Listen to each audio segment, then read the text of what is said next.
తెలంగాణ రాష్ట్రాన్ని సాధించాలనే ఒక ఉక్కు సంకల్పంతో బయలుదేరినటువంటి రోజు కూడా మనందరి కళలు కూడా సర్వోదయ తెలంగాణ రావాలనే ఉండే, అందరికీ వెలుగులు రావాలి, అందరం బాగుండాలనేటటువంటి ఆలోచన.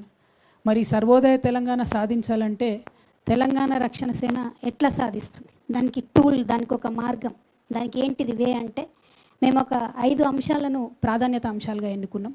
పాంచజన్యం అనేటటువంటి ఒక కార్యక్రమాన్ని తీసుకున్నాం. పాంచజన్యం పేరులోనే ఒక పవర్ ఉంటుంది. అది భగవంతుడు శ్రీకృష్ణుడి యొక్క శంఖం పేరు. ఆయన ఎప్పుడైతే అధర్మం పైన యుద్ధం చేయాలనుకున్నాడో ఆ సందర్భంలో యుద్ధ బేరి మోగించడానికి వాడినటువంటి శంఖం. కాబట్టి ఇవాళ తెలంగాణ రాష్ట్రంలో ఉండేటటువంటి అనేక పరిస్థితుల మీద మేము ఒక యుద్ధ బేరి మోగించి ముందుకెళ్ళి ప్రజల పక్షాన నిలబడి ప్రజల కోసం పనిచేయాలనుకుంటున్నాం. కాబట్టి పాంచజన్యం అనేటటువంటి పేరుతోని 5 ప్రాధాన్యత అంశాలను ఎంచుకొని ఇవాళ ప్రతిపక్షంలో ఉన్నాం కాబట్టి పాలక పక్షాన్ని 5 అంశాల మీద ప్రశ్నిస్తూ ఉంటాం. రేపు మేము అధికారంలోకి వచ్చినాక ఈ 5 అంశాలే ప్రాధాన్యతగా చేసుకొని పరిపాలన కూడా చేస్తామని చెప్పడానికి సంతోషిస్తూ ఉన్నాను. మరి పాంచజన్యంలో మొట్టమొదటి అంశం విద్యగా మేము ఎంచుకోవడం జరిగింది. ఇవాళ ఒక పేద మధ్యతరగతి ఇండ్లు చూసుకున్నట్టయితే విద్యకు వైద్యానికి కలిపి 60% పైచిలకు వాళ్ళ మొత్తానికి ఇన్కమ్ అంతా కూడా వెళ్ళిపోతుంది.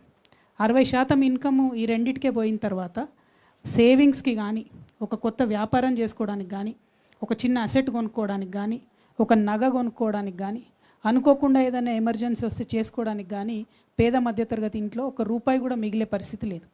కాబట్టి విద్యను సంపూర్ణంగా ఉచితంగా ఇవ్వాలని మేము తెలంగాణ రక్షణ సేన నుంచి ఒక సంకల్పం తీసుకుంటున్నాం. ప్రభుత్వంలో ఆల్రెడీ ఉచిత విద్య ఉంది, కరెక్టే. కానీ ఇవాళ మెజారిటీ పిల్లలు 75% వరకు కూడా పిల్లలు ప్రైవేట్లో చదువుతూ ఉన్నారు. మేము తెలంగాణ రక్షణ సేన నుంచి అనేక మంది నిపుణులతో సంప్రదించిన తర్వాత ప్రైవేట్ స్కూళ్ళలో చదివేటటువంటి వాళ్ళకు, ప్రైవేట్ కాలేజ్లో చదివేటటువంటి వాళ్ళకు, ప్రొఫెషనల్ కోర్సెస్లో ఉన్నటువంటి వాళ్ళకు కూడా విద్యను ఉచితంగా ఇవ్వాలనేటటువంటి ఒక సంకల్పంతోనే మేము ముందుకు రావడం జరుగుతుంది. ఇవాళ నేను ఇది మాట్లాడుతున్నటువంటి సందర్భంలో ఒక పిల్లగాడు 3వ తరగతిలో ఉంటే మేము అధికారంలోకి వచ్చేటప్పటికి ఆ పిల్లగాడు 5వ తరగతికో 6వ తరగతికో వస్తాడు.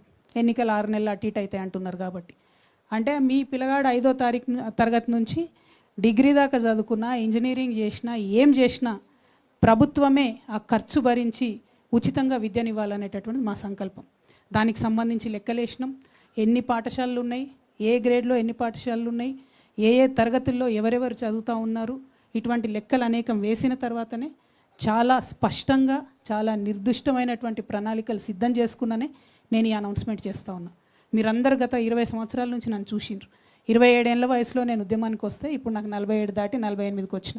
ఈ 20 ఏళ్లలో చెప్పిన మాట మీద నేను నిలబడే ఉన్న తప్పితే ఎప్పుడు వెనక్కి పోలే. ఎన్ని కష్టాలు వచ్చినా, ఎన్ని నష్టాలు వచ్చినా చెప్పిన మాట మీద, పట్టిన తువ్వ మీద విడవకుండా నేను నిలబడి ఉన్నటువంటి వ్యక్తిని. కాబట్టి నేను ముఖ్యంగా మా అక్క చెల్లెలకు, తెలంగాణ వ్యాప్తంగా ఉన్న అక్క చెల్లెలకు మాటిస్తున్నా, ఉచిత విద్య ప్రైవేట్ స్కూల్లో చదువుకున్నా సరే, మీ పిల్లగాడు డాక్టర్ చదువుకున్నా సరే, ఇంజనీర్ చదువుకున్నా సరే, రాకెట్ సైంటిస్ట్ అయినా సరే, వారిని చదివించే బాధ్యత తెలంగాణ ప్రభుత్వం తీసుకుంటుంది. తెలంగాణ రక్షణ సేన అది సాధించి తీరుతుంది. మీ జేబులకెళ్ళి ఒక్క రూపాయి ఖర్చు లేకుండా చేసి నేను చూపిస్తాను.